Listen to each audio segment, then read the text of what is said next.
Хамиге сәлем. Бұл күнде лайк подкасты жаңа жыл саны. Әлбетте жаңа жыл санымызды жаңаша өзгерістермен күтіп алу мақсатында біз ортамызға бір емес, әлбетте ажайып бірнеше хаял қызларымызды мұрат еткенбіз.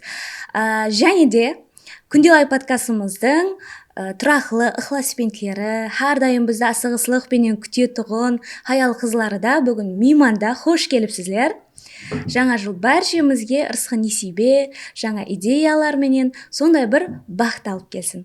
Демек, бізде мейманда өз кәсібін, шаңырағын, карьерасын, ұл қызларын, перзентлерін теңдей тербетіп жүрген, жәмиетте гіреулі өз орнына ие хаялар, бақытлы хаялар. Хамде бақытлы ана, мехрибан ана, сүйкілі өмірлік жолдас атанған Гүлбахар Ахымбетова һәм Ләззет Есемұратова. Әлбетте, тұрмыс деп аталмыш сарайдың есігін енді ашатұғын жас қызларымыз, жәмиетте өз орнын иелеу үшін тырысып келатырған қызларымызды да бүгін ортамызға мұрат еткенбіз. Ләззат Абдукаримова һәм Қамара Қуатбаевна. Әлбетте, біз подкастымыздың ең дәслепкі саналарынан басылап, сол бір өмірде сабақ алатындай, тұрмыс көрген, аналық бақытына мяссар болған хаял қызларымызды мұрат ететінек. Ал бүгін сол жаңа жыл санымызда өзгешелеу қылу үшін қызларымыздың да пікірін білгіміз келді. Сіздерменен бірге мейманға шақырдық. Хам шекарасы жоқ, шеклеулерсіз түсінік қалыптасқан сол бір har бір инсан har xil мәнде түсінетұғын, har xilі сезінетұғын бақыт темасын ортаға таслағым келіп отыр. Негізі хаял бақыты өзі неде? Ажапалар, сіздердің пікіріңізді бірінші білгіміз келеді. Мархамат. Енді бірінші нәбетте сол байрам хамиге құтлы болсын. Рахмет. Бұл сондай бір ажайып күнде қызларменен біргелікте дидарын естіп көрісіп отырмыз. Гүлбахар достымыз, бәріміз қуаныштымын. Байрам құтлы болсын деймін. Және болмаса һәм шақырғаныңыз үшін рахмет айтамын. Расында да бақыт түсінігі бұл үлкен түсінік та. Бақытты әркім әрқилы түсінеді. Өзінде не нәрсе кеміс болса, сол нәрсеге еріскісі келсе, ол адам үшін бақыт болып есептелінеді да. Мысалы үшін кімге жай алғысы келеді, бақыт, кімдір сүйген ярымен қосылғысы келеді, өзінше бір бақыт.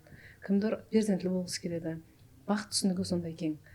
Енді хаял қызлар мәселелері бойынша көп көрсету даярладым. Білесіз, Азиздің көрсетуін, қыздар үшін көрсетуін жылдар давамында. Һәм бір нәрсені аңладым, бастауыш сипатында. Хаял бақыты, қыз болсын ол, хаял бақыты, хаял болып жаратылғанда. Жаратылыстың өзі бізді бақытлы етіп жаратты да. Себебі қыз бала үйіне қуаныш алып келеді дүнияға келген уақытта. Бір дүния қуаныш, сол қызыңды көрге асығып барасаң, соны еркелетесің, соның өскенін көресің, бағасаң, оқытасың, қарасаң, әрбір күнің қуаныш бақыт. Сол қыздың өзі, барының өзі бақыт та, шаңырақта жүргеннің өзі. Бір үйіңе бір жақты нұр кіргендей болады. Онан кейін ол бір өсіп, үлкейіп, бір үйге келін болып барса, ол үйге және бақыт алып келеді да. Сол қызметіменен, сол жаңағы келін, мысалы, келіннің қолынан шай ішкенде, келіннің қолынан бір ауқат жегенімізде, ол да бір бақыт. Кейіннен аналық бақыты, онан кейін сол ақылқарын деп. Құласы хаял адамның өзі, хаял болып жаратылғанның өзі үлкен бақыт. Бұл хамиге берілген, еркектер қапа болмасын, әлбетте. Соның үшін аумет деп білемен, соның үшін әрбір қыз бала өзінің қадір қымбатын білу керек. Өзінің сондай қандай бақытлы екенін сезім жасау керек. Сонда әлбетте ол өзіне де бақыт сыйлай алады, өзгеге де бақытлы ететұғындай дәрежеде сондай құдіретке ие болады. Әлбетте. Әрдайымда енді бақыт сезімін сезініп, әрдайым күліп, қуанышлы болып жүре алмаймыз ғой. Өзіңізді бір бақытсыз сезген күндеріңіз болды ма? Ондай күндер болады, әлбетте. Өмір бір тегіс емес. Һәм уақытта ойлайды, енді көп адам айтады маған, бәрқұла қуанып жүресіз, күліп жүресіз деп. Енді бәрқұла қуанып күліп жүргенменен ол ешқашан бір қайғырмай, уайым қайғысыз жүрді деген нәрсе емес. Һәм мен өзіне жараса тәшвиші болады, қиыншылығы болады. бірақ сол нәрсені дұрыс түсіну. Қандай қиын ситуацияға түскен болсаңыз да, сол енді қыздар мені көріп отырып та көбінесе сол айта жағым, қандай қиын жағдай болса да оның шешімі болады. Бір өлімнен басқасының бәрінің илажы бар дейді ғой. Сол үшін һәме уақытта ядыңызда сақлау керексіз. Бұл нәрсенің әлбетте шешімі бар. Егер шешімі болмағанда, демек бұл Алла Тағаланың маған беріп жатқан бір сынағы. Бұл нәрсені мен өтсуім керек. Міне сондай позицияда болса, әлбетте сондай позицияда болып өтсең, әрқандай қиыншылық, әрқандай кеуілсіздік, бақытсыз жағдайлардан бір не дейміз, минимальный дәрежеде бір психический не дейміз, жарақат алмай өте аласыз да. Әлбетте. Кеуіліңіз жарақат алмайды. Соның үшін барқұлақ қыз бала болсын, хаял болсын, әрқандай не үшін мен ондай жағдайға түсе беремін деп көп хаял қыздар айтады ғой, еді көрсету даярлау барысында. Мен һәме уақытта сондай ауметсізбін, мысалға өмірлік жолдасы қапа қылады, үшеушілікке берілген болады. Құласы өмірде көп қой әрқилы жағдайлар. Неге мен сондай болып қала беремін ба деген қыздармен, келіншектермен сөйлескенімізде мен барқұлақ айтамын да, бұл нәрсе оны қабылдауға байланысты. Бұның шешімі бар. Егер ол түзелмейтін болса, демек сен өз арманыңды, жолыңды давам етуің керексің. Дұрыс айтасыз. Әрбір істе бір хикмет бар дейді ғой. Социал тармақтарда сізді қарап отырған кезімізде кеше жақында шетелден келдіңіз. Сондай бір енді сондай жәмиетпен араласып отырған өзіңіздің шәкіртлеріңіз, жәмиетте сол бір қызлар сізді көріп, шетелде жүргеніңізді көріп, басқа шаңырақтағы аналық бақытын емес, соны көріп қандай бақытлы шетел аралап жүріпті деген сезімдерменен қарайды да. Ал сіздің пікіріңізше бақыт, аял бақыты өзіңе? Әуелен бар, ассалаумағалейкум, бәршеге кіріп келатырған жаңа жыл құтлы болсын.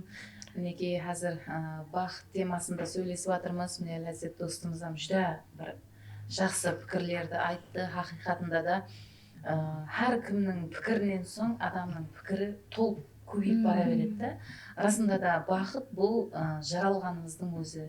Әрбір күнді денсаулықпенен күтіп алғанымыздың өзі бір үлкен бақыт деп түсінемін да. Хаял бақыты дегенде әзір айтып жатырсыз, дұрыс шетелде жүрсіз. Дұрыс, ол да бір бақыт.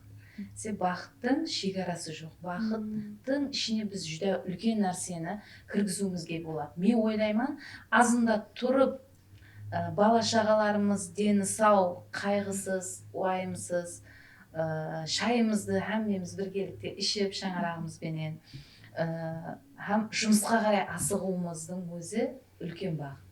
Жұмыста бізді күтіп отырыпты. Ол жерде мәселен студентлер, жұмысымыз жәмиет бізді күтіп отырыпты, бізді күтеді.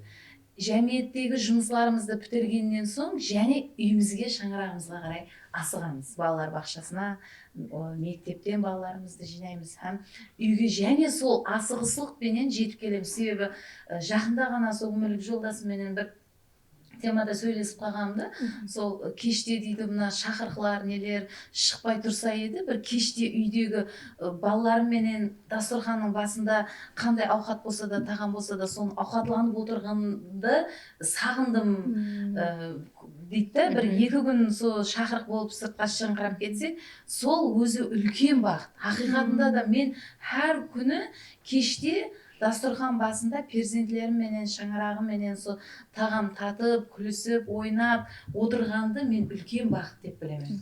Деніміз сау болмаса, біз еш уақытта ауқаттан батпайды, күліп ойнап жүре алмаймыз.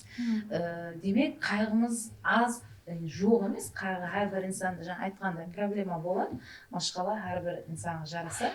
Бірақ сол перзентлерімізбенен, сол шаңырағымызбенен ауқатланып отырғанымыздың өзі үлкен бақыт. Жаңа айтқандай, тек қана шаңырақпенен емес, ал жәмиетте де жұмысқа асығып барғанымызды да мен бір үлкен бақыт деп білемін. Себебі ол жерге керекпіз біз. Шаңыраққа да керекпіз біз. Жәмиетке де керекпіз. Инсан өзінің кімгедір керектілігін біліп, сезініп жасаудың өзі үлкен бақыт. Әлбетте, сол тұрмыстағы аналық бақытын сезінген хаялар үшін әлбетте ең бірінші бақыт бұл шаңырағы бір стол атрапында отырып ауқат шай ішіп дені сау болып жүргеннің өзі үлкен бақыт. Ал қызларымыз үшін, жас қызлар үшін бақыт түсінігі қандай етіп қалыптасқан? Қазір нелерменен сіз бақытлысыз, кімдерменен бақытлысыз? Әулемір, ассалаумағалейкум. Күнде лайк подкасты тамаша көйлері. Егер менен 3-4 жыл алдын сұрауды бергенде, мен ақша деп жауап берер едім. Бірақ негізгі бақыт бұл расынан өзіңнің біреуге керектілігіңді сезініп жасау. Мен өзім хаял сипатында өзімнің күшсіз тәріплерімді көрсетуге алдын қорқатын едім. Онан кейін өзімде бір монолог болды, яғни өзіммен өзім сөйлесіп басладым. Сол уақытта сездім. Мен кімге қорқамын? Адамларға. Қайсы адамларға? Олар да мендей адамлар, инсанлар. Не үшін мен өзімді күшлі етіп көрсетуім керек? Не үшін мен өзімді бақытлы етіп көрсетуім керек? Мен өзім қалай болсам, солай жасауым керек. Өмірде әлбетте болады, жақсы күлерім болады, жаман күлерім болады. Бірақ сол өмірдің майда шүйделіктерінен өзің рахатленіп жасаудың өзі үлкен бір бақыт деп есептаймын менің өзім. Сондан бастап өзімді қалай болсам солайлығымша жақсы көріп басладым. Атрапымда жақсы инсанлар жиналып баслады. Оның алдынан жақсы инсанлар бар еді, бірақ сол еледі сені қолап қуатлайтұғын инсанлардың бар екені қасыңда, ата-анаңның саламатлығы, олардың баршасы саған уақыт өткен сайын бақыт болып қалыптесе береді екен. Жаңа Ләззат айтқандай, менде 1-2 жыл бұрын менен сұрағанда менде ақша деп жауап беретінім. Потому что ақшаға қатты зарур уақытларым еді ол кезлері. Олыма студентпен, һәм жұмыс істеймін, һәм оқимын, контракт бар дегендей. Конечно, ата-анам бар, Құдайға шүкір, но мен олардан ақша алмаймын деген принцип бар еді менде. Уже 18-ге шықтым, все, мен ақша алмаймын олардан, өзім самостоятельно кетуім керек деген принцип бар еді.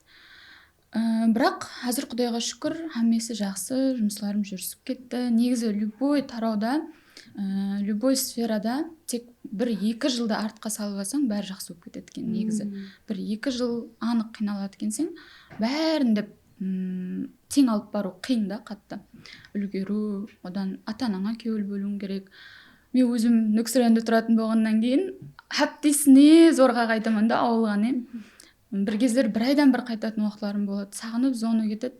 Сол уақытта үйге барамын. Үйге барғанда мен үшін бақыт ата-анамның күліп мені күтіп алуы. Бірінші очередте әжем, қызым келді деп күтіп алады. Дарвазадан кеп тұрады.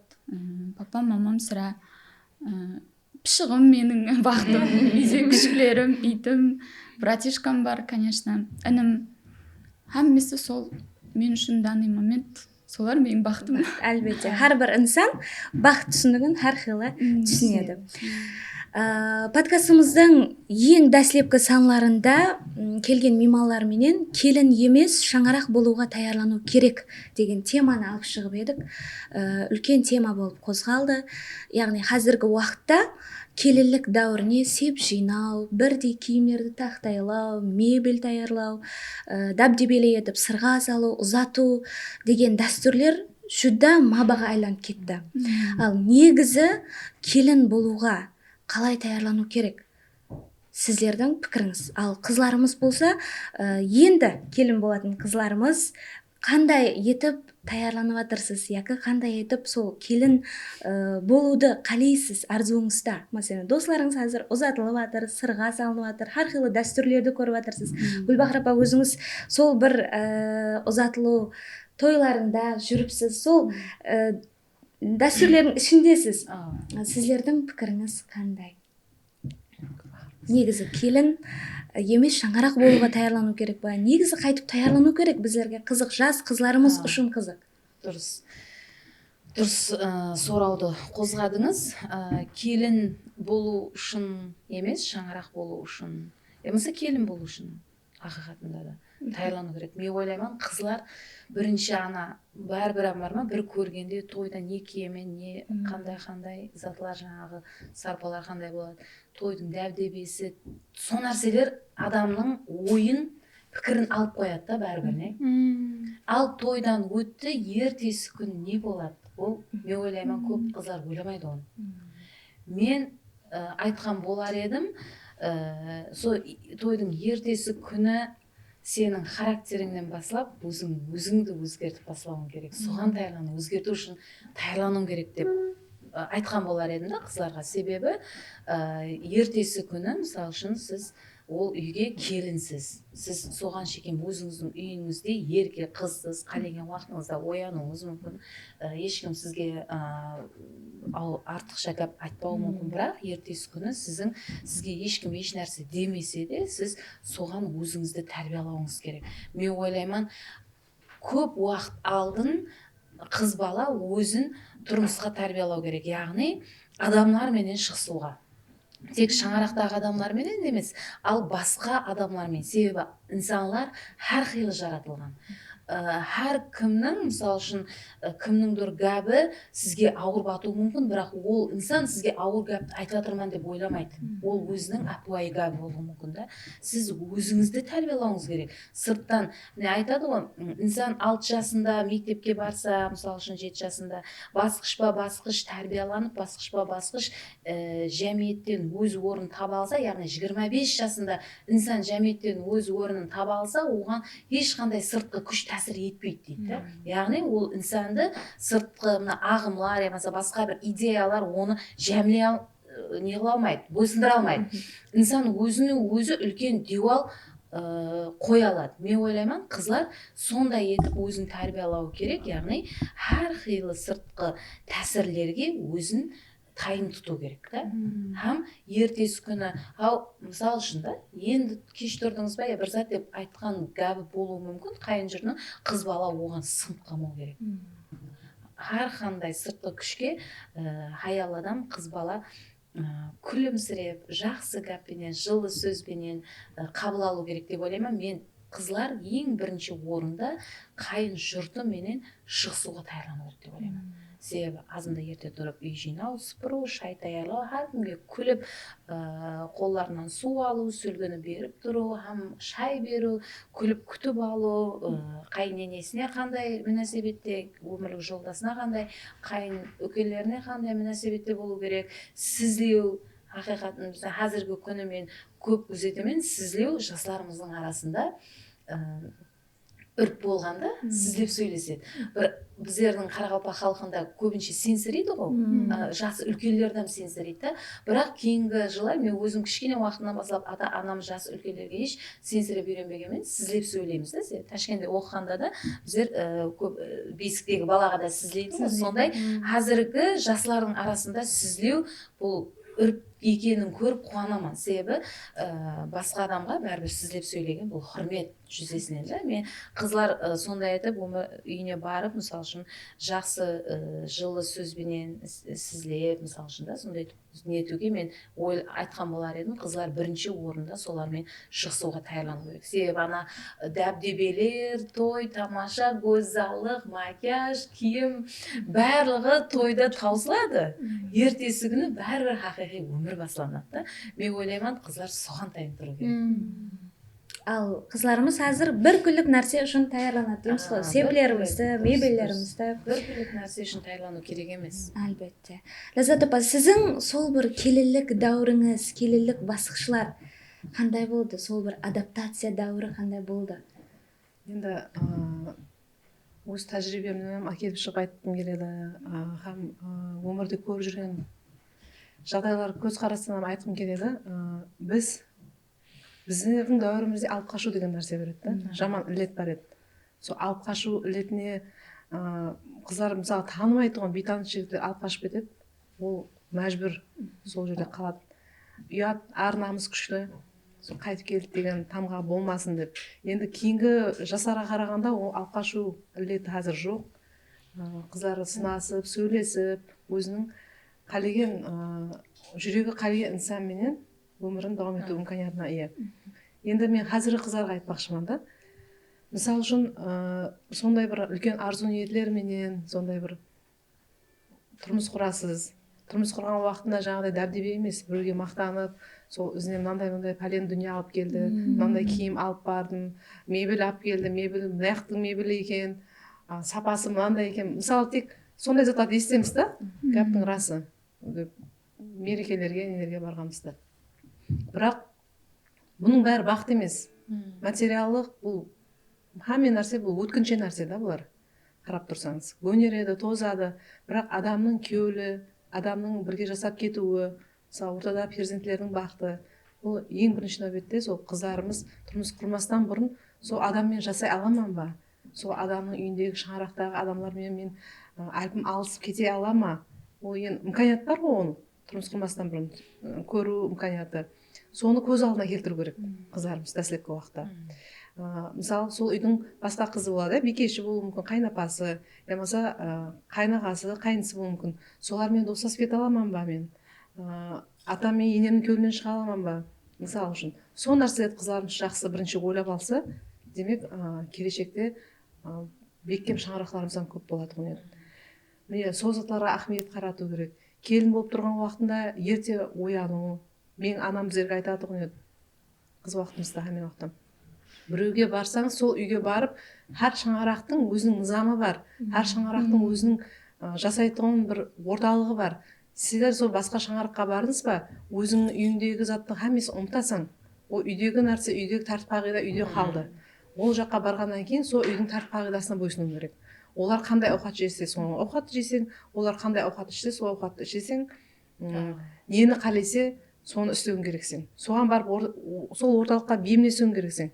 Ал бір қызлар болады, барады, ол үйдің орталығын өзгерткісі келеді да. Келін болып барып билегісі келеді деп айтады ғой енді. Көп тартыстар, көп ажырасулар міне сондайдан келіп шығады да.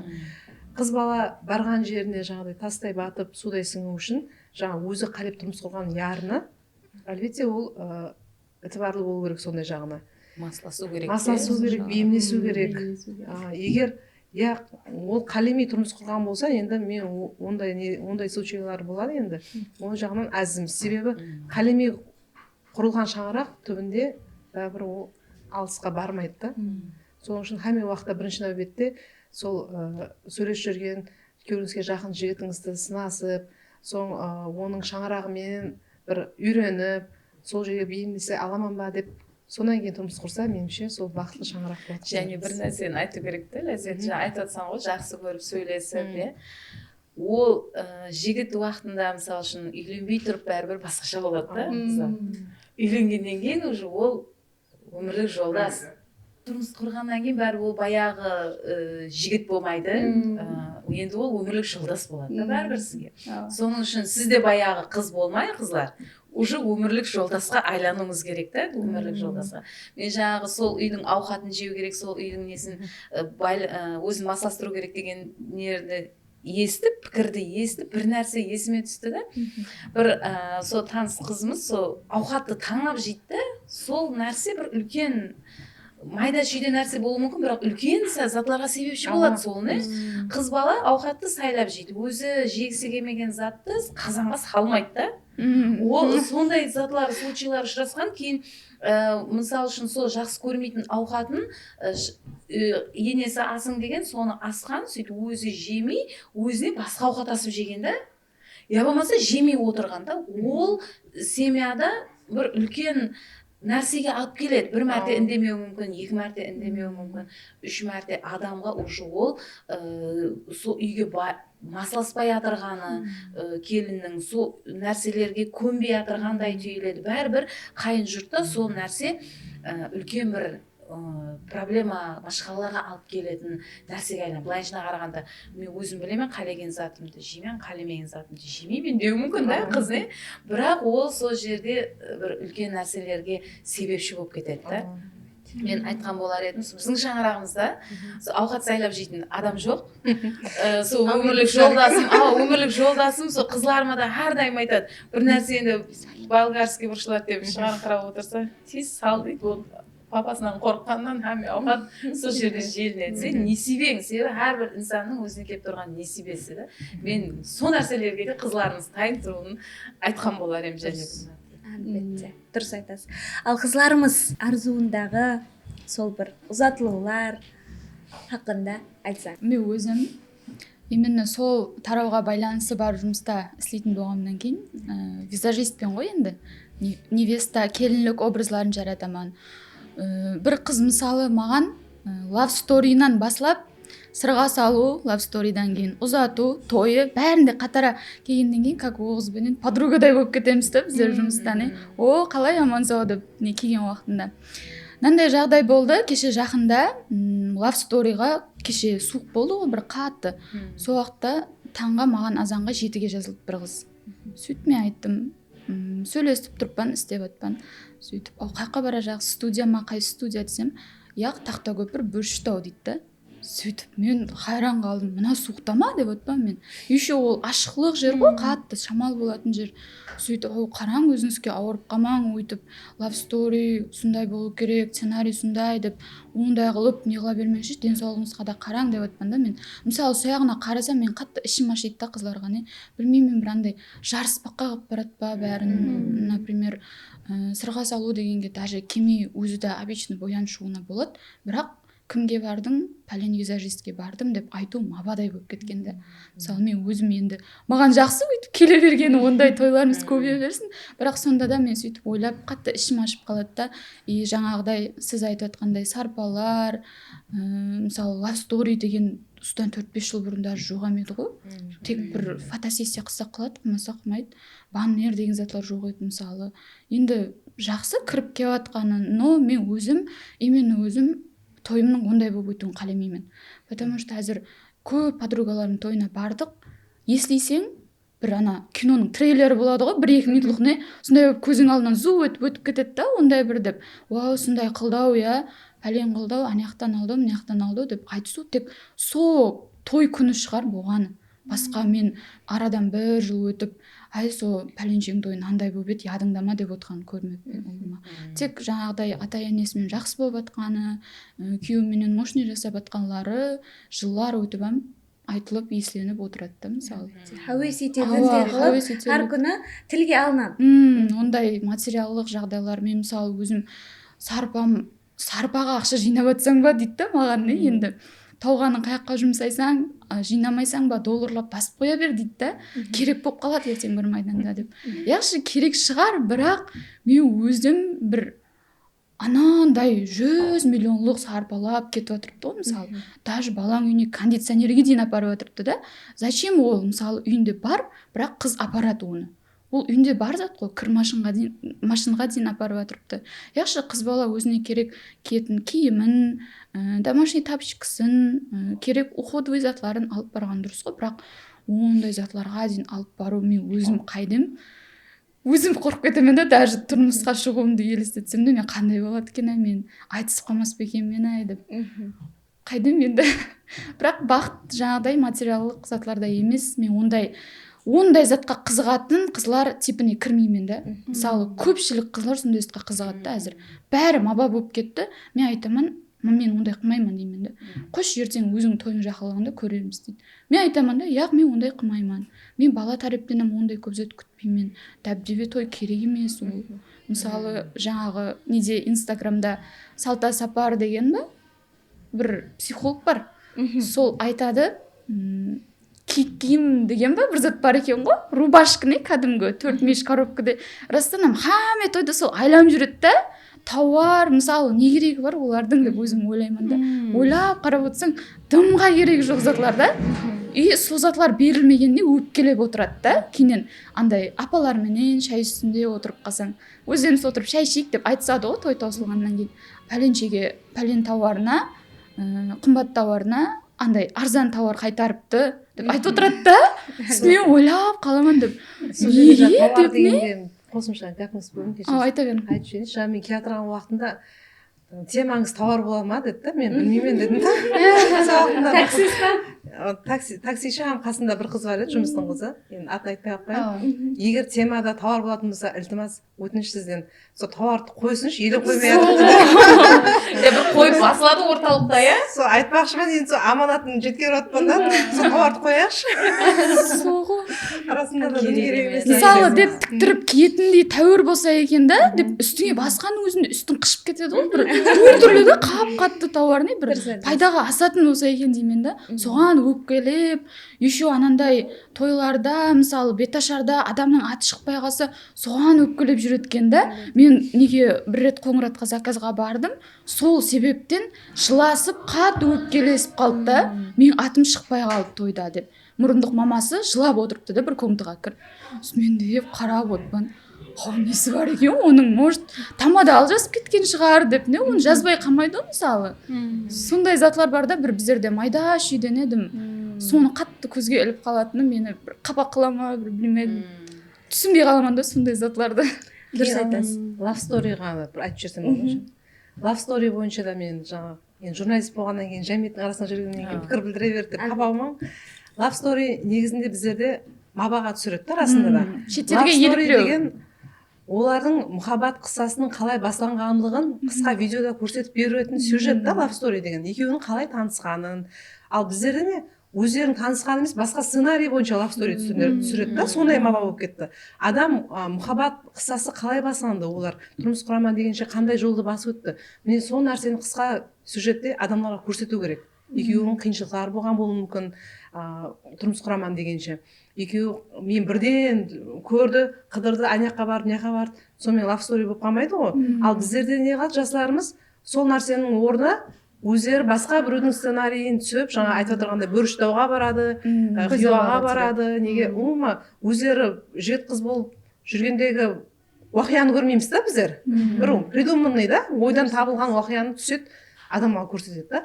Ол кімді алдау? Ол өзін алдау. Өзі мабаға тек адамға сөйтіп көрсетті.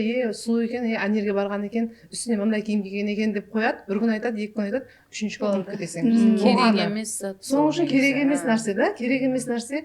Оның ұлыма адамның өзі жақсы көрген затын өзінің ішінде қалу керек қой. Енді осы қайыл қыздар болғаннан кейін айта берейін. Қыздарымыз даже бұрынғары ата бабаларымыздың әжелерімізбен сөйлескенде жігіттің жақсы көретінін айтпайтын болған. Ана жігіт іші дүбірлеп жаңағы айтатын еді, сандықтай болу керек қыз бала. Сандық жауып тұрса, мына сандықтың ішінде не бар екен деп қызғасаң ғой. Көргің келеді, ол сандық жауып тұрса құлпыланып. Қыз балада сондай болу керек. Ал ашылып тұрса, ол хамин нәрсесі неғып тұрса, демек ол қыз бала қызық емес ешкімге.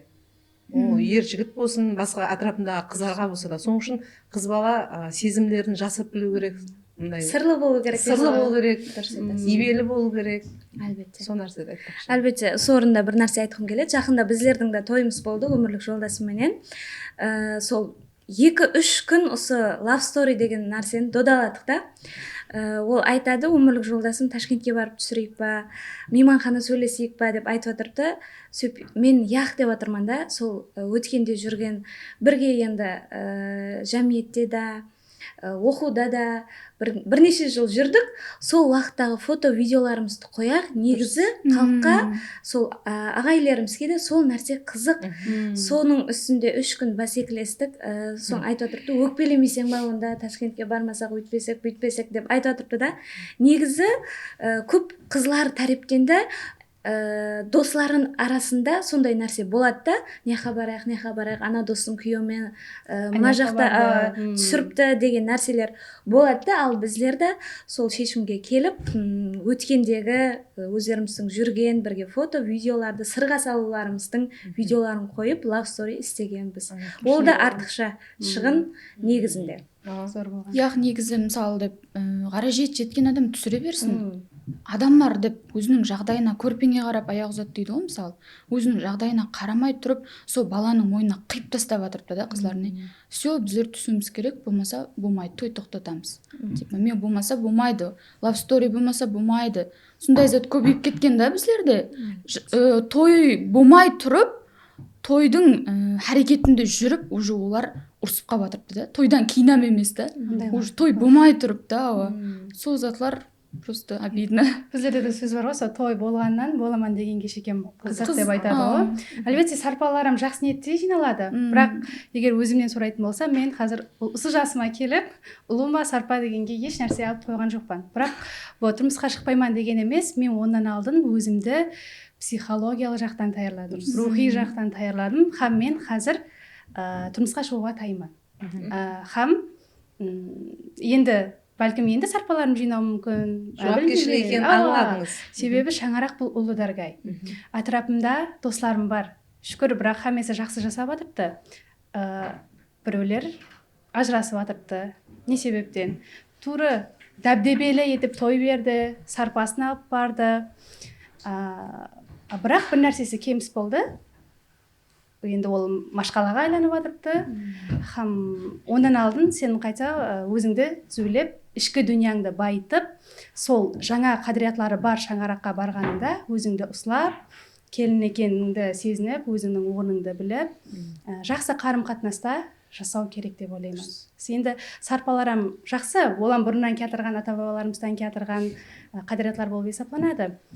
Бірақ одан алдын бірінші өзіңді тәрбиелап, сол жақында қасыңдағы өмірлік жолдасыңмен сен тыныштық таба алсаң, бір-біріңізді түсіне алсаңыз, соның өзі де үлкен бақыт болып есептелінеді. Маған жазады, мысалы үшін, саған ақшасы көп балалар керек шығар, я, біздерге қарамайсың ғой, я, деп маған социалдық тармақтардан жазады.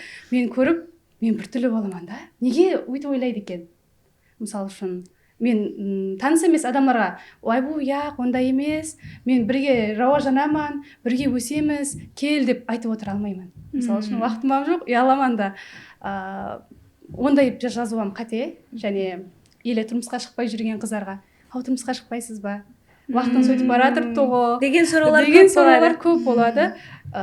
Қандай жоп қайтаруды да білмейміз. Мысалы үшін біздер тіленеміз, Аллахым өзім таяр болған уақытта жақсы бір инсанды ұшыратқаймын, һәм сонымен бақытлы болу ниетінде емес. Әлбетте әрбір қызым барған жеріне бақытлы болу үшін, бақытлы қылдыру үшін барады.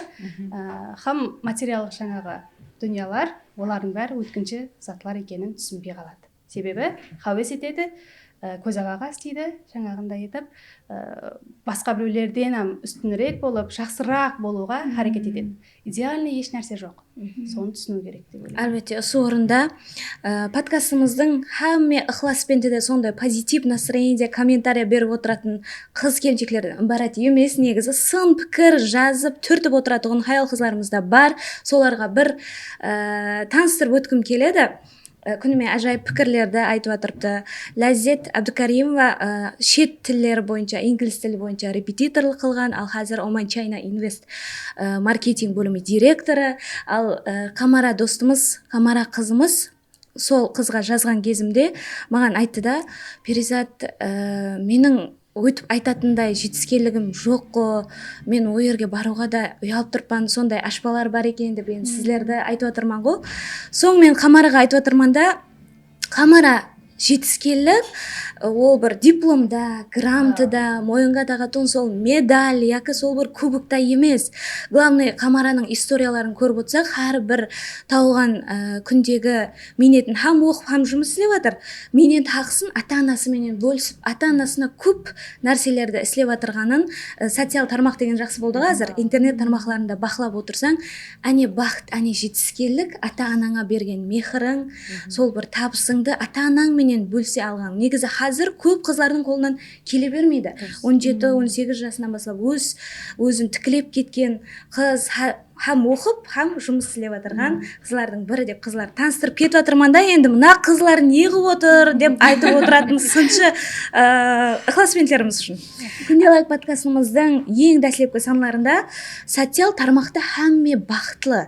Негізі идеал деп көрген әрбір шаңырақ идеал емес, көп өтіріктері бар деген темаларда мемаларымызбен қозғалды. Сіздердің пікірлеріңіз қандай? Социал тармақлар қазір күшіп кетті. Әрбір шаңарақ, әрбір жетіскелікке еріскен, жәмиетте жүрген хаял қыз, ер инсанларымыз социал тармаққа күнделікті өмірін жайластырып бармақта.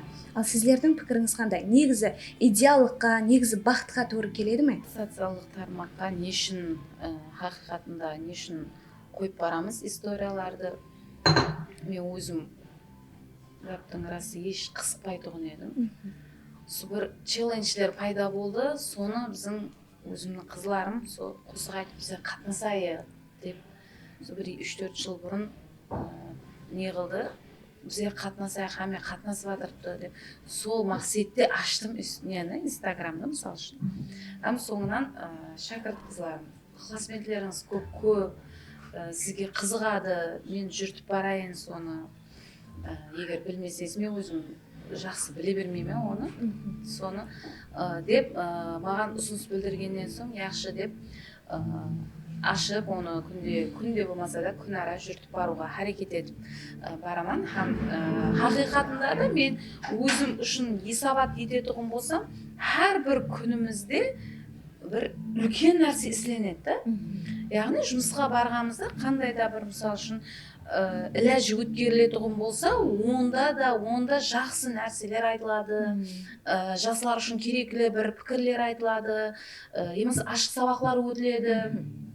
Осы уақияларды мен тек қана сол аудиториядағы студенттерменен, сол жердегі адамдарменен емес, ал басқа да халқымыздағы адамдармен бөліскенді қолай көрдім да, мақұл көрдім. Енді барлығын көрсетпесек те, міне осындай уақиялар болып жатырыпты біздің институтымызда деген мақсатта институтты қойып бардық. Хаужа тойларға барған уақытымызда расында да адамдар хауес етеді. Сол тойлардағы сол милли киімдеріміздегі шыққанымыз, бұл білесіз бе, ақырғы жылларда үрпке айланды. Бұл жақсы үрпті. Алдын біз мен өзім шыққанда ақ кенже көйлекте шықтық та, үйден ұзатылып шықтық. Шен ұзатылатығын еді, расында да бағана айтқан көп апқа шоу көп болатығын еді, бірақ мен сол ұзатылып үйден кеткен уақытымда ақ сол кенже көйлегімен кеттім да. Неге енді мен өзім бақсы қызбан, милли киімдерді үрп етіп киіп жүремін, бірақ дәстүр сондай еді, мен келіншек көйлекпен шықтым да. Қазір бірақ көрсек, қазір келіншектер күйеу балаларым әттегі милли нағыз түсірілген киімдерде киіп шығады. Сонымен бірге қазір күні халқымыздың сорауларыменен жеңгелері милли киім кисе болады ғой, жеңге екенін білмейміз, басына орамал тартса болады ғой деген жаңағыдай сын пікір білдіретұғындар. Олар халықты, адамды тәрбиелауға үндейді да, хақиқатында. Ондай сын пікірлер жәметке керек, рауажлану болады. Міне, енді кейінгі өзім байқап қарасам, видеоларды көретұғым болсам, кейінгі уақытлардағы видеоларда жеңгелерде милли киімде басында орамалдарменен қасында қызды алып шығатын болатырды да. Бұл бұған көріп халқымыз еліклей, жақсы нәрсені көріп еліклесе, ол жақсы нәтижеге алып келеді деп ойлаймын. Мен сол мақсатте қойып бардым. Шаңырағымыздағы уақияларды арасында қойып баратығын едім. Шаңырағымызда сондай енді қуанышлы уақиялар болады, балаларымызбен бір жерге қыдыруға барамыз. Өзіміз үшін үлкен бір қуаныш. Кейбір уақытларда сол нәрселерді қойдық, историяларымызға көп жаңағыдай жақсы пікірлер болды, сын пікірлер болды, ойламаған сұраулар болды ол жерде. Бірақ мен кейін ойладым, керек емес сол шаңырағымызды өздеріміз үшін қызық болсын, шаңырағымыз деп, шаңырақ хақында семейный видеоларымыздың бәрін алып тастадым. Енді шаңырақта әртүрлі уақиялар болады. Кішкене перзентіміз сол уақытта көп уақиялар болды да, неше бала туғансыз, балаларымыз мұнша көп деген заттарым болады да. Сіз өзіңіз жассыз ғой, тек туа бергенсіз бе деген заттарым болды да. Мен хайран қалдым да, сөйтіп кейін қой дедім, алып тастай қояйын дедім. Мен шаңырақта 2 қыз перзентіміз, 2 ұл перзентіміз бар, Алланың берген. Аллаға шүкір. Сол кішкентай перзентім сол жаздың күні бір қатты ауырыңқырап қалды. Сол кезде қатты қорықтым. Расында да бәрібір, себебі анам көріп, әрдайым көріп отырады анам. Сол қайнапаларымыз көріп отырады да, көз тиіп қалады сілерге, көз тиіп қалады, қоя берме деген заттар айтады да. Енді бәрібір жасы үлкен адам нетеді, сол яқшы деп мен қой кім не көз тиеді деген зат тіпарға алмайтын едік. Бірақ содан кейін шаңырақ семейный видеоларымыздың бәрін алып тастадым. Бірақ социалдық тармақта күнделікті есабатты бұл халқымызға беріп барған, бұл мен ойлаймын мақұл деп ойлаймын да. Енді керек емес пәтуасыз нәрселерді қоймаймын. Мен өйттім, мен биттім деген заттарды қоймаймын. Мен мағлұмат болсын деген мақсатта мен өзім социалдық тармаққа сол нәрсе. Кеше Түркияға барғанымызда, мысалы үшін ана көп тарихи орынларды саяхат еттік. Ол тарихи орынларға мен осы жасыма келіп енді бірінші рет барып көріп жатқан, һәм барған уақытында ол мағлұматларға ие болып жатырмын да. Мен қызықсынып еш уақыт сол мына тарихын үйренейінші деп қызықпаған екенмін да. Мен сондай жасларға бір құрыдан құры бір көріп баратқан жасларға да мағлұмат болады ол деп мақсатта мен мағлұмат беріп барамын. Һәм мен қазір 1 жыл болды социалдық тармақта сол халық даналығы жойбарын алып барамын да. Өзіме бір қаттыға ұнайды, қосық қатарларын оқығанды, қосық дәсталарда да қосықпен жазылады бұл оқиғалар. Соны жақсы көремін да, көбірек қара сөзді оқығаннан гөрі дәстанда қосық қатарлармен жазылған нәрсе миымда көп сақталанады да. Жүрекке де Жүрекке тез жетіп барады да. Һәм мына әрдайым отырған орындарымда мен үлкен апаларымыз нақыл-мақалдар қосып айтады, ол сондай қосық қатарларын қосып айтқанды мен өзім жақсы көремін да. Бірақ көбім шұғылдана бермеймін, ондай көп пайдалана бермеймін да, бірақ жасларға сол жетсін деген мақсатта өзім халық даналығы деген жойбарды қойдым. Бір куплет айтайын, һәм оның халық тәрбиялық ахметі болсын, һәм оның авторы кім екенін білсін, һәм құр 1 минутқа жетпейтін видеоға айткенбіз өзіне. Сонда көреді екен да. Азғантай ярым минутлық видеода бір қатты құлақ жасларымыз ұялап алар керек болса. Соның авторы кім екенін тоқта мен көріп едім дейді. Автор мынау еді, мына қосықтың. Күнде есту мүмкін, ол қосықты көру мүмкін, бірақ автор кім екенін білмеу мүмкін да. Мағлұмат болсын жасларға. Тек қана жасларға емес, жасы үлкендер жақсы пікірлерді жазады да. Рахмет ай, мына қораға келіспейтін зат сөйлегеннен гөрі мына тарбия болатын қосық қатарлар бабаларымыз айтып кеткен ғой, соның бәрін деген нәрселерді жазады да. Сол мақсатта мен социалдық тармақларға әр күні емес, күнара мағлұмат қойып баруға әрекет етемін. Әлбетте. Бұл социалдық тармақлардың сол плюс тарапы. Пайдалы тарапы. Енді Гүлбахардың халық даналығы, мен де бақылап барамын Гүлбахарға. Подписанмын деймін. Енді не деймін? Бұл пайдалы контент. Сіз айтып отырған. Енді сіз ұстазсыз, мұғалімсіз, халық бақсысыз, халық таниды. Хақиқатында да бір тараптан қарағанда бір келешек үшін бір пайдалы контент жаратып жатырсыздар орталықты. Себебі һәме уақытта жас болып тұра бермейміз ғой. Һәме уақытта білген нәрсеміз ядымызда тұра бермейді. Дәрқал сол нәрсемен бөліссең, жақсы нәрсемен, ол өзінің жақсылығымен бөліскен. Мен барқұла көрсету даярлағанда, естіруге шыққанда бір принцип болатын еді менде. Мені тыңлаған адам, яки болмаса мен көрсетуімді көрген адам, менің бір адамды болса да, ұнамлы жақсы тәріпке өзгертуім керекпен. Менің сол ұтысым, тамаша көйлерім 1000-нан асан бола қойсын, бірақ соның арасында бір адамның пікірін өзгерте алдым ба жақсы тәріпке, оны көңіліне нұр сала алдым ба, демек мен өзім мақсатыма ерістім деп сондай мақсат қоятын едім да. Һәм бүгінгі күнде аз Гүлбахар жүргізіп отырған несі міне сол мақсатлы алып барып отырған контент та. Өзім Инстаграмда жабық аккаунтпан, себебі мен ол жердегі ол өзімнің ішкі рухи дүнияң болады, һәмеге көрсете бермейді оған, адамның ішкі өзінің несі жасырынған. Сондай бір бұрынғы уақытлары, мысалы ауқамның уақытында альбом болатын еді. Альбом пар үйге барсақ, достарың үйге барсақ, альбомын көресің, сурет альбомын тамашалайсың. Инстаграмда мен үшін сондай орталықта менің естеліклерім, менің қапа болған уақытларымда да бір нәрселерді қоямын. Қатты қуанған уақытларымда қоямын да. Оны тек өзім ішім біледі. Бірақ мен сол күнді өзіме қандай да бір жұмақ шығардым ба, мысалы қапа болған уақытында өзімде бір пікір пайда болады адамда, бір нәрсе. Қой, мынандай бір ойыңда бұрылыс болған болады, өзіңде бір өзгерткен бір нең болады. Сол уақытын ұмытпайын, мен не үшін сол қадемге қойдым, не үшін сондай әмел істедім деген нәрсені қою үшін, есілтпей қылу үшін мен өзім бір нәрсе қалдырып кетемін. Оны тек өзім түсінемін да. Сондай қылып жүргіземін. Ал сырттан енді көпшіліктің алдында жүретін адамлардың несін бақылағанда да сондай адамдарға подписаться етемін.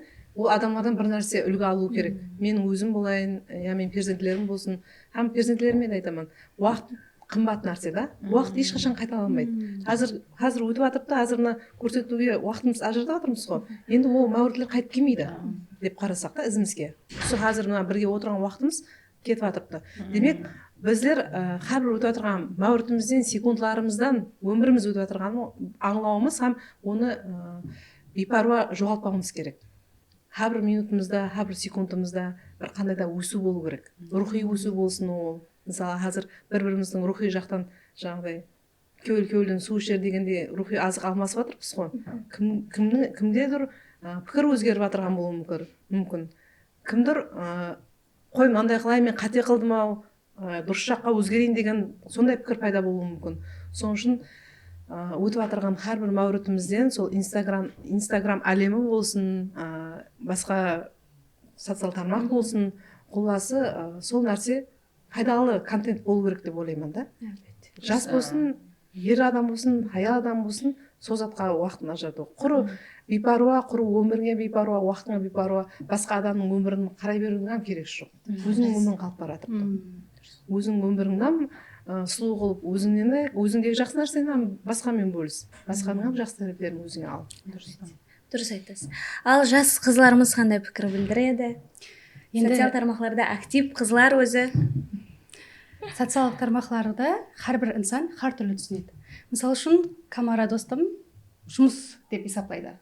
Бұл инстаграмды, фейсбукты мысалы үшін. Мен өзім мысалы үшін социалдық тармақларды сату сипатында қараймын. Ең арзан һәм ең тез сату жолдарының бірі болып есептелінеді. Маркетинг болып есептелінеді. Ал жасөспірімдер уақытын құры сарпылайтын мысалдар не? Я болмаса қалай айтсақ болады? Көпшілік жастарымыз қазірде уақытын өткеру үшін әртүрлі развлекательный видеоларды көреді. Қызық деп ойлайды. Біреудің өмірі қызық деп ойлайды. Ал менің өзім сол инстаграмды жақсы тараптарынан, жаман тараптарынан білемін ғой. Тек қана өзімнің мақсатлы аудиториямды, мақсатлы инсаларымды күзетемін, олардың жұмысынан үлгі аламын, қалай істеп жатырды, қалай болып жатырды, ықыласпен сипатында да өзім кіремін. Ал басқа бір жас семьялар, енді түскен келіндерді алатын болсақ, көп жұмысы тұрды, бірақ уақытын сол қызық етіп көріп отырғысы келе береді рилстарды. Мысалы үшін социал тармақлар шекленбеген. Соны да есепке алуымыз керек. Кішкентай жас балаларымыз болсын, енді өсіп келе балаларымыз болсын, мысалы үшін мультик көреді, әртүрлі мультфильмлар көреді, YouTube тармақларында, мысалы үшін оларға жас аналарға мысалы үшін сол аңсат. Баласына YouTube беріп қояды, видео көріп отырады. Мен өзімнің жұмыстарымды істеймін, яки менің өзімім сол бір социал тармақларды қытай бақытлы сезініп, кейін өзінің реал өміріне қайтуды қалайды. Мысалы үшін, себебі жаңа айтатқанымдай, біреулердің той болып жатырды, зор етіп той беріп жатырды, мынау неқта жүрді, мынау неқта саяхатта жүрді деп, азғантай уақытта дофамин гормонын алады, қуанып отырады, сонымен бірге жасайды сол жерде. Бірақ айрым инсандар, бірақ хамесі деп айта алмаймын. Бірақ реал өмірге қайтады да, өзінің өміріне қарап салыстырып бастайды. Соны яттан шығармау керек, ол оның өз өмірі, жеке өмірі. Біздер өздеріміздің жеке өміріміз бар, һәм өздеріміз өсуден тоқтамауымыз керек. Мысалы үшін біреуге өйтіп құры көзабаға бақытлы етіп көрсеткеннің пайдасы жоқ. Сол қазіргі мәуретте жасап үйренуіміз керек. Камара? Инстаграм енді менің главный табыс көзім. Инстаграмнан маған клиент келіп отырыпты.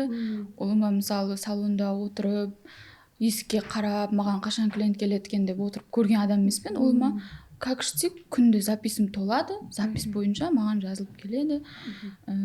Қашан басладым инстаграмды, анық 2020 жылы Redmi Note 8 телефонмен басладым. Білмеймін, мен өзіме қаттыға ұнайтын еді, қай жерге барғанымды түсіріп салу, бір күнімді мини-влог қылып салу. Енді қатты деп жүртпесем да, бірақ өзіме ұнап, наслаждаться етіп істейтін затым да бұл енді. Қазақстанның блогерлеріне еліктеп, солардан типа қарап, ой, бұл 2003-тің қызы екен, мен 2003-пен, мен не үшпен деймін да өзіме. Мен мыналар бір талай зат істеген, мен не істедім деп, өзіме сөйтіп салыстырып көріп, аз-маз уақыт мотивацияң түседі, бірақ сол зат саған бір не болады да, шабыт болады да, алдыға қарай ілгерілеуіне, ауа түрткі болады.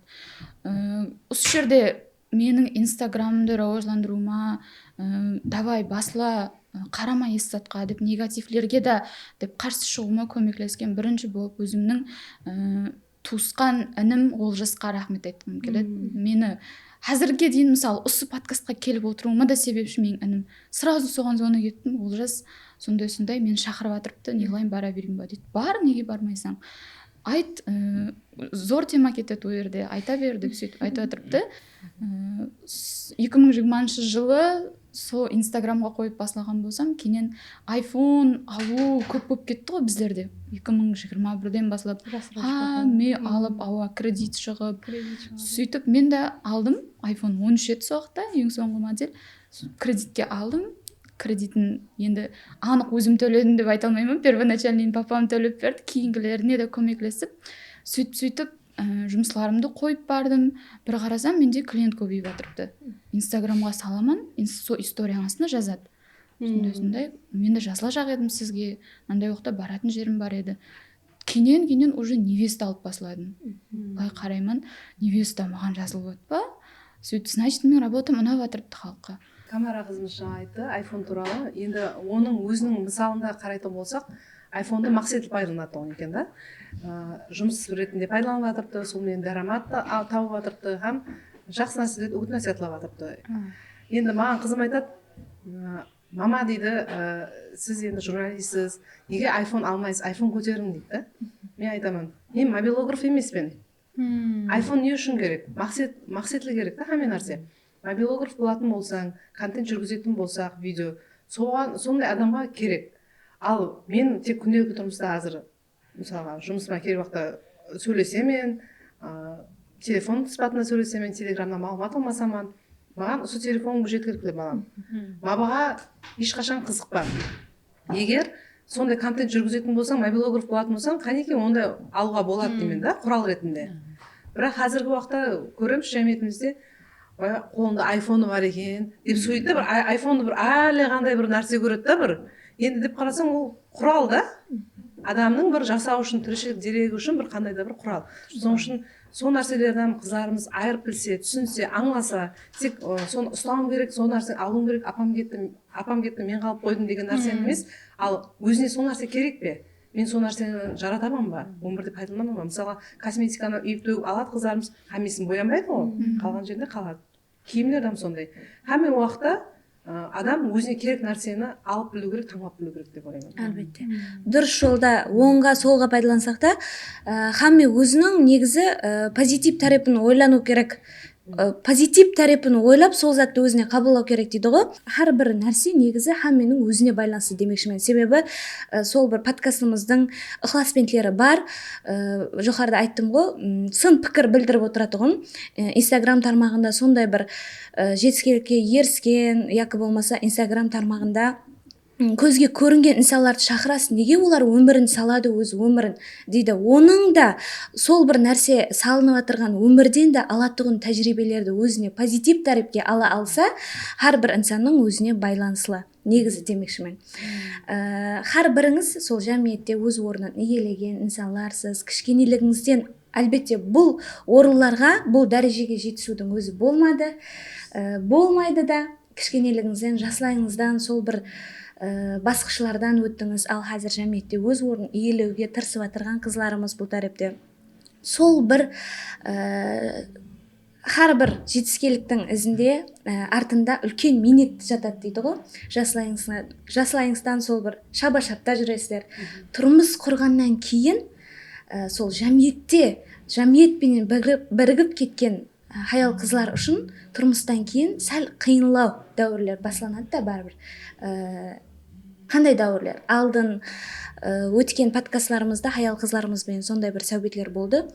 Тұрмыстан кейінгі шектеулер деген. Тұрмыстан кейін сіздерде қандай шектеулер болды? Тұрмысқа шыққаныңыздан кейін, мәселен, біріңіз мәдениет жөнелісінде сондай бір үлгілі инсансыз, ал біріңіз журналистика жөнелісінде. Екі ажапамызда сондай бір жәмиетте өз орнын, гіреулі орнына ие инсанларсыз. Сіздерде тұрмысқа шыққаннан кейін қандай басқышылар болды? Яғни ата-енеңіз тарапынан, күйеуіңіз тарапынан. Өткен санларымызда хаял қызларымыз айтты, тұрмыс құрғаннан кейін оқуды тоқтатасың деген шектеулер болды. Ал қайната, қайне, ене тарапынан социал тармақта актив болмайсаң деген шектеулер болды. Деген пікірлер айтылды. Ал сіздерде қандай шектеулер болды? Дұрыс пікірді де қозғадыңыз.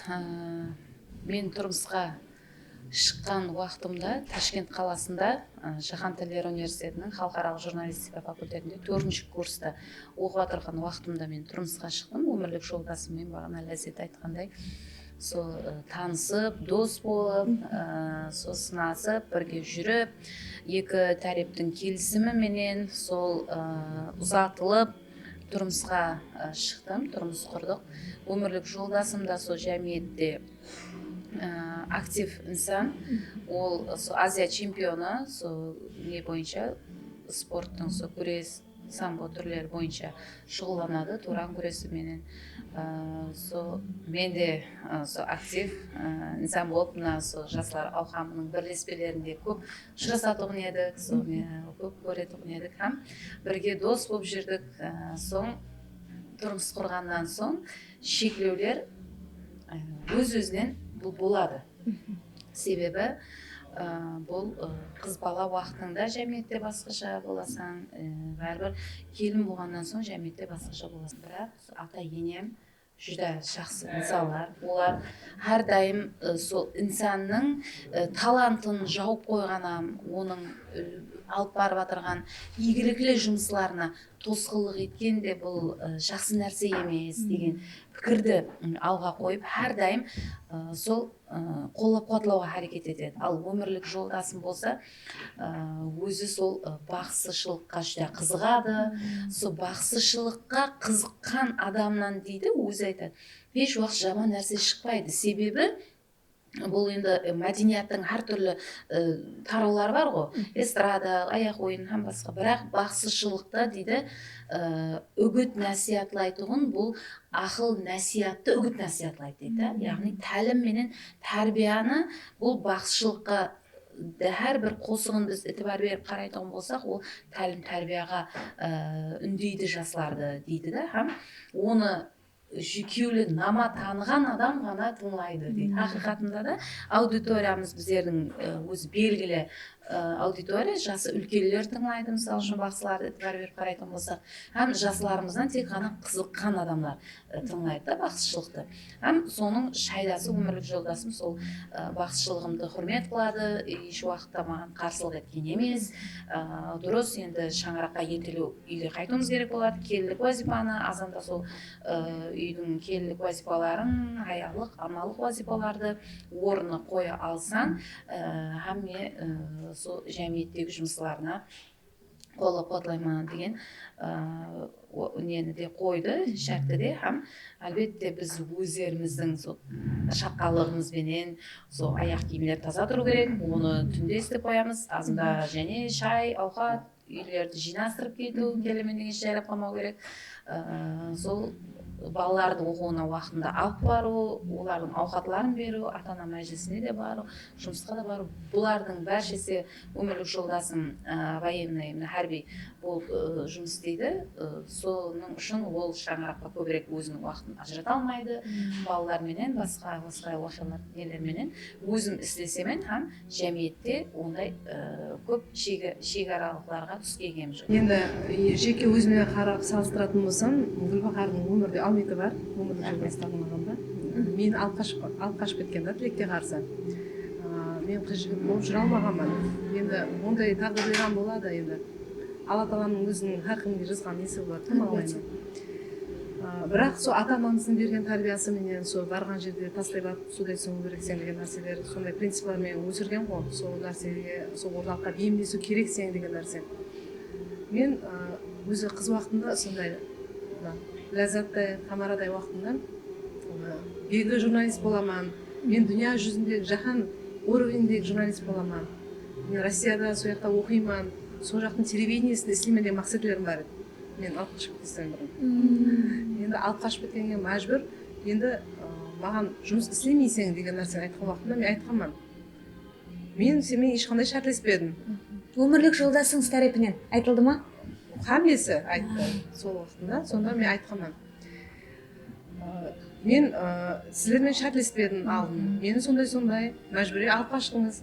Енді мен өзімнің алдындағы келешекке қойған мақсатларымнан кеше алмаймын. Себебі мен өмірмен өзімнің бүткіл өмірімді кішкентай уақытымнан бастап журналист боламын деп бағышладым. бүткіл қиялым ойым азан кеш кітапханада отыратын едім. Қыздар мысалға барып қыдырып айлануға шықса, отырыспақтарға барса, отырыспаққа барған қыз емес пе мен қыз бала болып. Һәм уақытта кітапханада отыратын. Бір күні анам айтады, елге де айтады, сен кітапханаға кеттің деп айтсаң, қой бұл біреумен ұшақ жүрген шығар жасырынып деп, аңып қарасақ расынан кітапханаға барады екенсің ғой балам ау деп. Тек отыратын 4-ші этажда газетаның ішінде отырамын, газеталарды ақтарып оқып. 3-ші этажда, 2-ші этажда кітапханада отырамын. Әрқұла сондай ізденуде жүретін едім да. Соның үшін сондай шектеулер болған менде өзімнің шекарамды, өзімнің немді қойып біле алғанмын. Мен сондай алып не қылыңыз, демек, мен ешкімге уәде бермедім. Мысалға, тұрмыс құрмастан бұрын қыздарымыз айту мүмкін, мысалға, айтып беретін уақытта уәделесіп, мынандай болады деп, сол келісімде тұру керек деп ойлаймын да. Ал егер ондай нәрсе шәртлер болмады ма, демек, сондай сені қандай қабыл етті? Демек, солайынша қабылдау керек ол шаңырақта. Соның үшін бір шектеу қоюға хақысы жоқ деп ойлаймын. Біліп тұрыпты, көріп тұрыпты, сонда да сені таңлап, сені алып келді. Енді сен ондай боласаң, бұндай боласың деген ол жақтан қате болады. Соның үшін тұрмыс құрмастан бұрын жастарымыз, қыз бала болсын, еркек бала болсын, һәме уақытта сөйлесесің ғой адамда. Мына цивилизованный дейміз ғой қазір. Раужанған современный заманда жасап жатырмыз. Әлбетте ашық айдын айту керек. Шартлерін айту керек. Жігіт қыздан не күтеді, қыз жігіттен не күтеді. Соларды ашық айдын айтып алып, ортаға соны келісімге қылып не қылса, сол бағдарда тұрмыс құрып кетсе, ол шаңырақ бекем болады. Әлбетте бекем болады, бірақ ештеңе қылмайды. Дұрыс айтасыз. Қазір көп шаңырақларда сол келіспеушіліктер арқасында конфликтлер келіп шығып жатыр, ажырасымдар көбейіп жатырды. Сіздің санаңыздың сондай бай екенлігі, сол жерде өзіңіздің шартлеріңізді айтып, сол бір мақсатыңызге ерісу үшін талпынғаныңызды көп кітап оқып, сол 4-ші этажда газетаханасында отырғаныңыздан білсек болады. Себебі қазір көп қыз келіншектер, жас келіншектер сол ата-енесі яки өмірлік жолдасымен сөйлеспестен бұрын өзінің үйінің ішіне шығып, менде мынандай болып жатырыпты, маған мынандай деп жатырыпты, маған мынандай шектеу қойып жатырыпты деп ата-анасына, анасын мазалап, яки қандай да бір достарына өсек тәрізінде үлкен етіп айтып, сол бір нәрселер үлкен ажырымаларға себеп болып жатырыпты да. Айта жағым, сол бір көп кітап оқып, өзіңіздің үстіңізде ізленіп, көп талапшаңлықтың арқасында да негізі адам өз пікірін жеткеріп, көп жәмиетте орын иелеуге әрекет етеді. Әлбетте қызларымыз бұл пікірге қандай қарайды? Себебі біздің менталитетіміз, жәмиетіміз әлбетте хаял қыздарды сондай ұстанымда ұстайды. Еркек балаға қарағанда қызларды қатты ұстайды да, кеште шығармайды. Көп шаңырақларда енді бұл қызларда білмедім, сіздерде қандай шектеулер бар? Тек қана келінлік үйінде емес, әлбетте қыз үйінде көптеген шектеулерменен қысылып жатырған қызлар көп. Ал сіздерде қандай жағдай? Мысалы, мен өзімде мынандай болды. Салонға ученица болып барған уақытларымда айтатын еді, сен дальше сол жұмысты істей жақсаң ба деп не? Группамдағы қызлар. Ауа деймін, сөйтіп. Хау, сен үйіңдегілер не деп жатырыпты оған дейді да. Не деу керек? Өшу салонда деген жақсы қызлар істемейді ғой. Біздердің менталитетімізде сондай бір ой қалыптасқан, мен оны түсінбедім. Сіздердің ортаңызда сол бір нәрсеге өздеріңіздің бір неңіз деп айтсам болады. Қарым қатынасыңыз қалай? Осы темадан кейін айтып өтсеңіз. Мысалы, мынандайда һәмме тарауда ондай жеңілтек қызлар табылады. Мысалы, мұғалім болсын, ол врач болсын, банкте істесін, бес бармақ бірде емес. Ол салонда істеді деген жаман қыз, жеңілтек қыз деген емес. Просто мен айтаман, елеге дейін сондай сұраулар болады. Сен неге тұрмысқа шықпай айтсаң, еле жігітлер жүрген жоқ па ізіңде, может сондай деп қарайтын шығар, жеңілтек деп ойлайтын шығар деген гәплерім деп туырдан тур сөйлесіп отқан уақытта келеді да. Енді ол адамға батады бір жағынан, но мен уже оны қабылдап үйрендім да. Сөйтіп мен айтаман, мен неге ұялуым керек жұмысымнан? Мен оны қадал минетіммен тауып атпан. Мысалы, наның қадал болса көшеде же дейді ғой. Сондай, мен одан неге ұялым керек деймін ғой. Мен ол жұмысым, менің жақсы көріп істейтін жұмысым. Мен қазір университетте, биология факультетінде 5-ші курс студентпен, ол оқуымды мен 2-ші курста тастап кете жақ болдым. Прям арза жазып, неге замдеканға арыза жазып тастап мамама фотоға түсіріп қойдым. Үйдегілерге айтпадым, тек папаға айттым. Папа айтты, өзің өкінбесең тастай бер деді. Неге тастап кете жоқ болдыңыз? Потому что ол маған қатты мешать етті. Оқуым я азанда емес, я после обед емес, 11-де. 2 сағат қосып етпеймін. 11-де барамын, кешкі 5-те шығамын. Мен бір күнімді ұрлап жатыр еді ол. Сөйтіп, еще мен өзім қызықпаймын қаттыға. Ол ожидание реальность болып қалды, расын айтайын. Мен үшін университет дегенде көз алдыма басқаша елестеттім. Ұлыма ойымдағыдай болған жоқ, сөйтіп тастап кете жақ болдым. Замдеканға ата-анаң номерін жазып қоятын сен астына, олардан разылық сұрау керек екен. Зона кеткен. Мамам сразу зона кетті, маған жылап тұрыпты. Потому что мамам мені таярлыққа жіберіп, мен таярлықта кезімде мамам қиналды да. Ұлыма бәріне үлгеріп жүретін еді. Үйде магазин бар еді, магазинге барып келетін еді. Сөйтіп мамам жылап берген ақ сүтіме размеспен содан тастап кетсең деп, диплом керек болады деген түсінік бар да біздерде, Енді дұрыс, мысалы, ашпалардың уақытында бір керек болған шығар, жақсы неге қараған шығар дипломға. Бірақ әзірде қалай айтсам екен, хаме кіріп жатырыпты да оқуға дейін. Көпшілік басым Инновацион институт ашылды, заочный ашылды, супер контракт ашылды. Балың кітті жетсе болды кіріп жатырыпты да. Содан кейін мен ойландым, не қыламын мен? Мен сол оқуды қойып кетпегеніме еліге дейін өкінемін. Қазір мысалы контракт төлеуім керек, 8 миллион деп қараймын. 8 миллионға назат қағамда әзірім тастап кетсем деген айды. Ойлаймын да 5-ші курс болдым болмаса. Еліге дейін өкінемін да соны тастап кетпегеніме. Мен мысалы мамам айтады, өкінесең ертең диплом керек болады дейді. Мама неге керек болады десем, ертең сені сұрап келсе айтпаймын ба мен университетті бітірді деп дейді. Сөйтіп мен жынам келеді, мама сен неге өйтіп пікірлесең деп, в общем. Қолыңда өнерің бар ма? Диплом керек емес деген. Ләззат сізде? Енді шектеулерге келетін болсақ, еркек адам бір қызды ұнатқанда қалай болса солай ұнатады, дұрыс па? Ішіндегі жанып тұрған отын сөндірмеуін қалар едім мен тұрмысқа шыққаннан кейін, мысалы үшін. Себебі ол сол қалпінде оны ұнатты, сол қалпінде жақсы көрді. Ал не үшін тұрмысқа шыққаннан кейін, тұрмыс құрғаннан кейін яқ болды деп шектеу қою керек. Соның үшін меніңше анандай саламат отношение дейміз ғой. Здоровый отношение болған уақытта бәрін келісіп алу керек. Мысалы үшін біздер қабеміз үлкен ынсалармыз, келің нандай қылайық, маған ұнайды, ұнамайды. Мысалы үшін үйіңізде ата-анаңыз бұған қандай пікірде, соларды біліп алу керек. Олар мысалы үшін менен күтетін нәрселер болуы мүмкін, яки бір оларға жақпайтын нәрселер болуы мүмкін. Солардың бәрін бір-біріменен келісіп алғаннан кейін болды, мен жасаймын, тайымман деген уақытта сол шектеулерге разы болып тұрмысқа шықса жақсы болар еді. Мен өзімнің өмірлік жолдасыма да мен қалай болсам солай қабыл етіп, сондай болса жүзді зор болар еді деп. Мысалы, Ләззаттан клипке түседі ғой, талай клипке түскен. Мысалы, сондай қыздарға, модель қыздарға, салонда істейтін қыздарға, сондай клипке түсетін қыздарға білмеймін, бір басқаша қылып қарайтындай да. Біздердің менталитетімізде сондай көзқарас бар. Біздердің менталитетімізде сондай да. Мысалы, маған айтады да, сөйтіп, неге сен тұрмысқа шықпай жатсаң? Сен ертең тұрмысқа шықсаң, может, жинастыратын шығарсың, ана жұмысың дейді да. Жоқ, деймін, мен неге жинастыруым керек? Менде келісім болады, ол баламен танысып жатқан, мысалы, анық сондай үйленетін неге келсек, этапқа келсек, мен айтамын, прям шарттерімді қоямын. Ондай мысалы келтек кимедім деп жатсыз ғой, сіз шалбар кимедім. Мен, например, өзім ол затты қаламаймын, айтайын. Реально, мен айтамын, мен не үшін кимеуім керек? Жаңада перизатам кіріп келген уақытында деп көйлегіме қарап деп ымлап отырды да маған. Мен өзіме нормально киіп жүрген киіміне айтады ғой, дело не в одежде, а в менталитете деп, менталитетіміз нормально қарасаң, негізі емес нормально. Мысалы, кіндік ашып жүрмесең, я мысалы бір келте қылып тырс етіп киіп жүрмесең болды да, бәрін жарастырып кисең болады ғой. Енді әлбетте қыздарды тыңлап отырып айта жақпан да, енді камераны көріп отырып, енді расында да өздеріміздің жасылығымызды естейміз.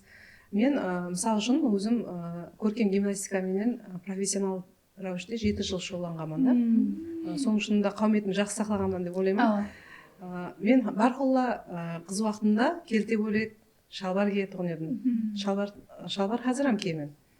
Енді киім мәселесіне шекелеу болсын, жаңа оқу мәселесіне келгенде гәпіңізді айттыңыз ғой, қалемеймін деп.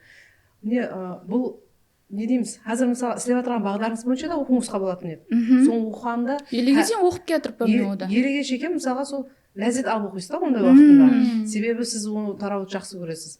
Например, гәпіңізді бөлейін, 19 жасымда ма 2022 жыл 19 жас боламын ба, 19-20 жасымда бір өзім барып Ақтау қаласына барып оқып келдім да, мысалы.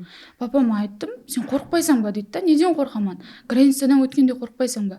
Ташкентке де бір өзім барып оқып келдім. Мысалы, өзің жұмысыңды жақсы көрсең, сен алдыңда тосқылар ұлыма көрінбейді да, өзің барып, соны ақшаңды жинап, ойбу оқиман деп көз алдына келтіріп, наслаждаться етіп, например, оқып келдім да өзім. Енді соны бізді тамашалап отырған ата-аналарымызды, сол перзенттерінің қалеуін ітібарға алуын айтпақшыман да.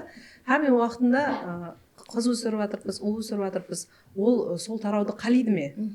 Сол тарауда рауажданып өзін көрсете алады ма? Мысалы үшін өзі қалеген тарауда таңлап соны оқыса, ол жұлдыз болып жанады. Һәммеге жақты нұр таратып тұрады да өзінен. Ал өзі қалемесе жаңағыдай тастап кетеді, құр уақыты бекарға кеткен болады. Бір адамның мысалы сол адам ойы кіріп болып одан кейін тастап кетті ғой. Егер ол кіріп болып тастамағанда оның орнына бір адам кірген болар еді. Мысалы үшін да бір адамның несін ұрлап жатырды да деп қараған. Ол просто ата-анамның райына қарсы шыға алмады да. Соны көрсетіп берді да, мен кіре аламын дегендей. Ата-аналарымыз сол біздердің гәпімізден жұмақ шығарса екен деп ойлаймын да. Һәм мен өзінің қалеген тарауында перзенттерін оқытса, олар өздерінің қалеген тарауында оқысы келсе оқысын, оқымаса өнер иелесін.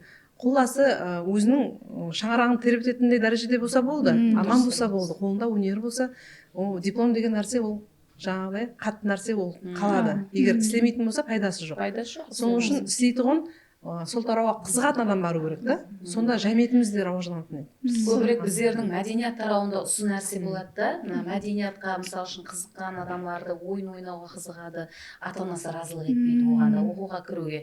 Сондай талантты дауысы болады, оған ата-анасы разылық етпейді, сен енді қосықшы болу үшін оқуың керек па деген нәрсе болады да. Оның үшін даусың болса болды, басқа зат.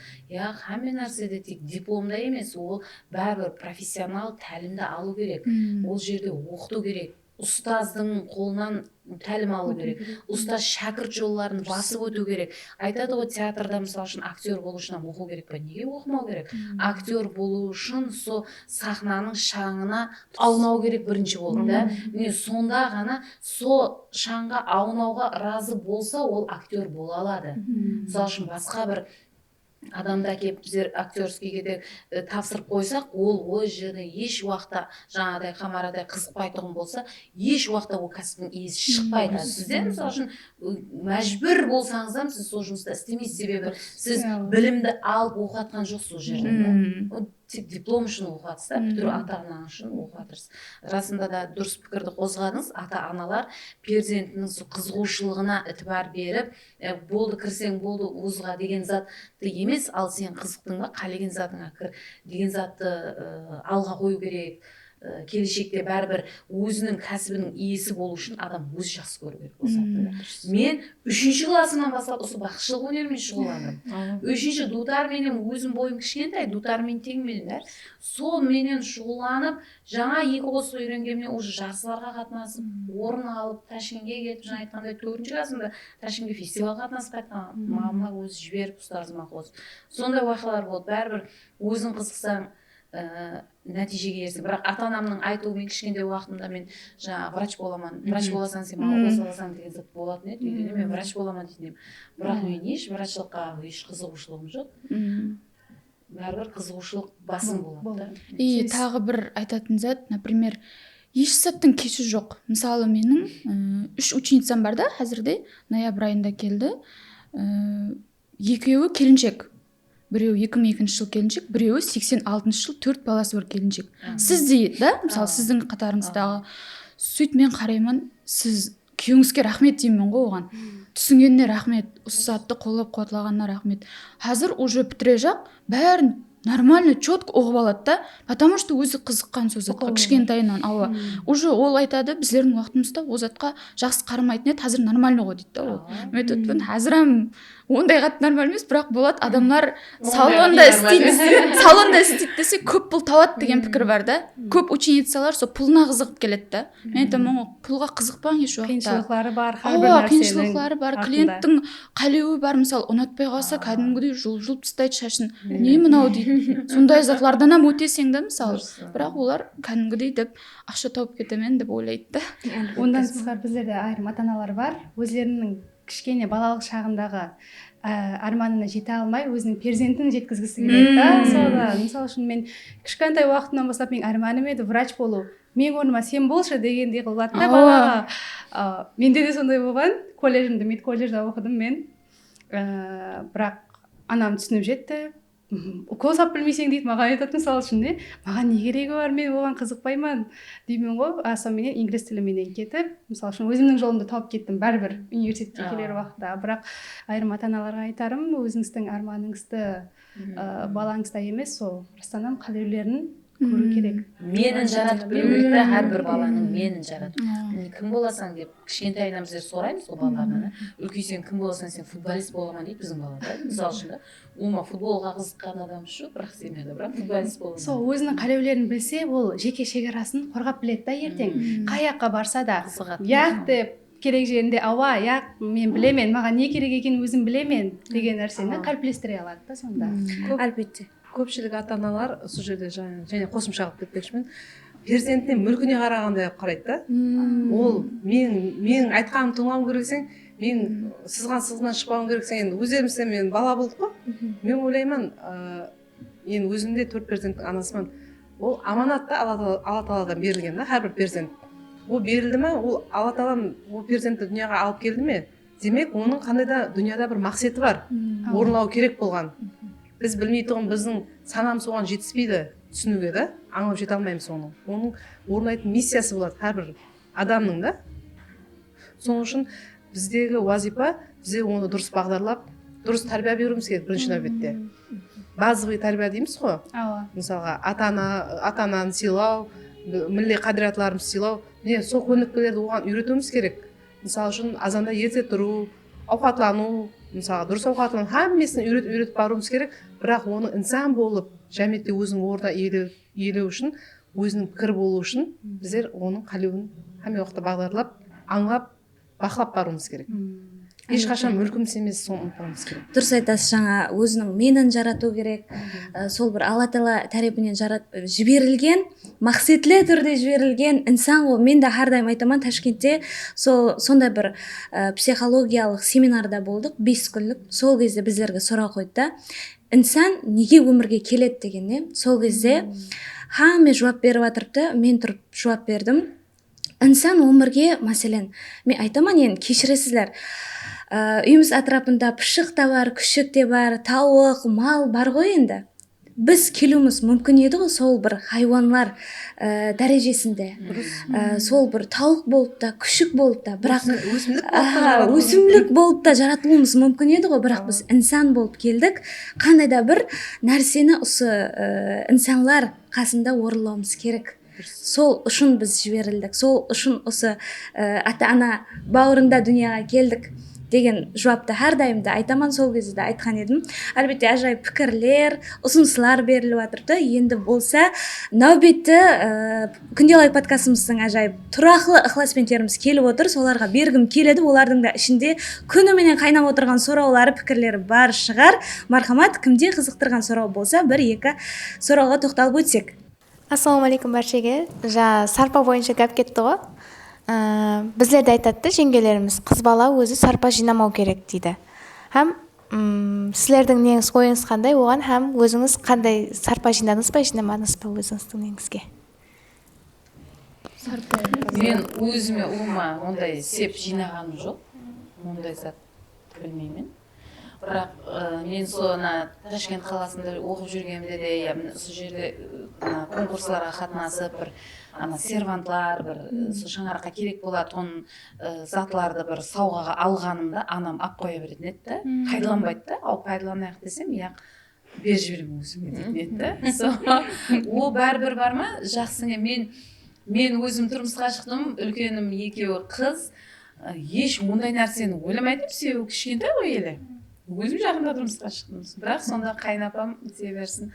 Қайнапам бір зат алса, сол қызларыма қосып алады да, ол елікті, ондай зат кимейді ғой десем, яқ, оны қосып жіберемен ақшасына дейді. және бір зат алса, және мысалы үшін артықша сүлгі алатын болса, сүлгі алады, оларға да қосылмай. Ал оған деймін не мода болады, және бір зат десем, яқ дейді. Бәрібір ол жақсы ниет та. Расында да ол, мен ойлаймын, қыз тарапынан емес, ол ата-ана тарапынан жақсы ниет етіп алып қойылады да. Қыз балаға, мысалы үшін, Құда қаласа тұрмысқа шықса беріп жіберемін. Сол нәрсе енді қызларым алды 7-ші класс болды. Жаңа қайнапамның айтқаны, бөпе кезінде алып қоя беретін еді. Сондай бір затлар келіп қалса, артықша болса, мен ақшаға сап қоямын да, оны біреуге беріп жіберіп, я басқа зат қылып отырмаймын. Жақсы нәрсе екен, жақсы сапалы зат болса, мен ақшаға алып қоямын, пайдаланатын зат болса, оны не қасы мама десе, сіздерге беріп жіберемін деймін. Өзімнің анамның маған айтқан гәплері. Ол мен қазір сұрауыңызға, қыз өзіне өзі жинап жүруі шарт емес, өзі несібесіменен келеді. Бірақ енді аналардың жинауын да мен жақсылыққа жоримын. Ол жақсы ниет етіп жинайды. О нәрсе сол жақсы ниетке пайдалану үшін тұрады. Сол жақсы ниет шақырып тұрады деп ойлаймын да, соның үшін жиналады деп. Мен де қыз болып бір сарпа деп жинаған адам емеспін. Хәтте үйіме де зат алған адам емеспін.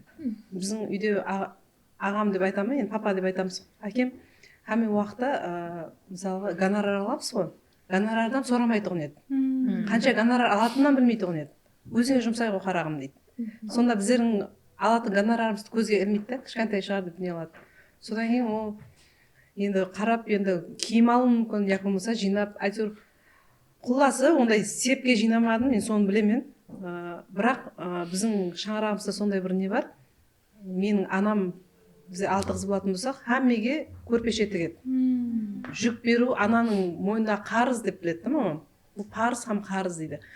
Әрбір мысалы қазір ажағамның қызы еде мектепте оқып жүрді ғой, соған жүк жинап қойыпты да, көрпе не қылып. Ау енді оны ұзатамын дегенше, ой бұл көрпешелердің модасы кетіп қалады мама деп айтсақ, яқ мен қазір дейді таңдар уақытында өзімнің күш қуатым бар уақытында соған деп не қылсам, күйеуім тыныш болады. Мынау соныкі оның көрпешесіне тимең дейді да. Мектептің оқушысы болып жатқан қызға. Сондай расында да бұл ата-анаға керек нәрсе шығар деп ойлаймын да. Бірақ уже өзің табыс тапқаннан кейін қалған нәрсені сатып ала бересің. Керек үйіңе не керек, өзіңе не керек, бәрін сатып ала бересің. Бірақ арнаулы түрде қыз бала болып, ой сеп жинайын, анау апару керек, ондай ой қиялымда да болған жоқ. Ойыма кірмек шықпайды оны еді. Соның үшін жаңа һәмменің өзінің несібесі, әрқилы несі болады ғой. Соның үшін ол үлкен машқала емес, оны глобал машқала қылмаң деймін қыздарға. Және қазір көп нәрсе сол сарпаға көп зат алып барып жатырды ғой, маба етіп, не? Соның бар ма, көп болса бір 40% пайдаланады. Пайдаланбайды, сонша ниет етіп алып деп, оны ақшаңды кетіріп, маба қылып деп алып барғаның менен оны өзі де пайдаланбайды, басқа адамын пайдаланбайды да.